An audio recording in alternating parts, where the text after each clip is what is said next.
All right.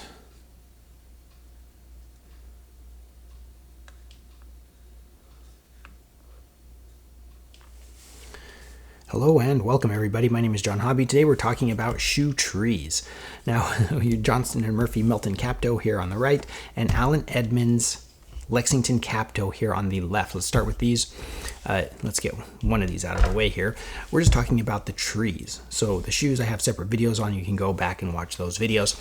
But the shoe tree, first we're going to discuss why on earth would you use a shoe tree. So I always buy the brand of shoe tree that matches the shoe. So you can see Allen Edmonds shoe tree right here for an Allen Edmonds shoe right here. Okay, so you can see there's no spring right here. It's solid. There is a spring in this connector rod right here, so you can see it does flex. There's some elasticity here, which puts some pressure on the heel and puts forward pressure on this toe section right here. So a shoe tree will keep your shoe in shape. That's the main reason why you would have a shoe tree. You don't want your sole to warp, you don't want your leather to warp, you don't want it to be smushed, you want to keep it in shape. Now, that does a couple of things. It will also help minimize creasing.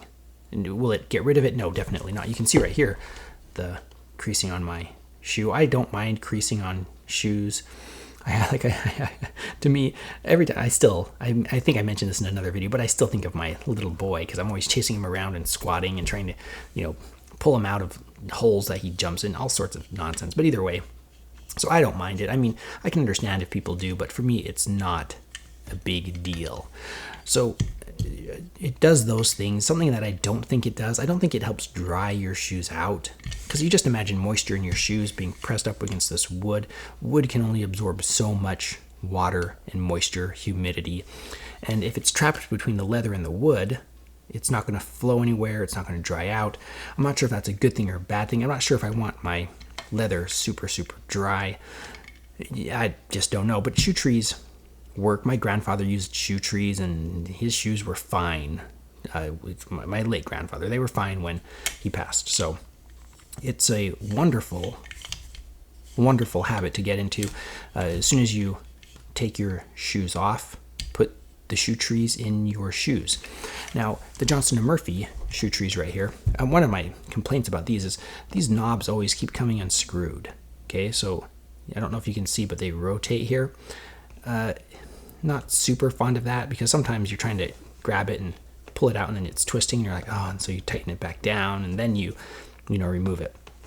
So, but yeah, so you can see it comes out nice and easy. The Johnston & Murphy ones look a little bit different. You can see there aren't these ventilation holes right here. Again, does it really matter?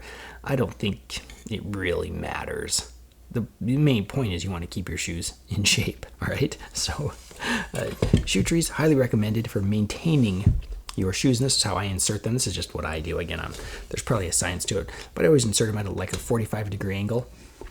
Rotate them in. Be sure that this clears your heel, and then I just push this until it clears the heel, and then let it spring back slowly.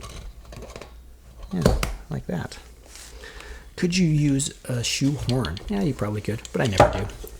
And the Allen Edmonds, very similar procedure. Oh, it's the right shoe here. Push that in until it clears, and you're good to go.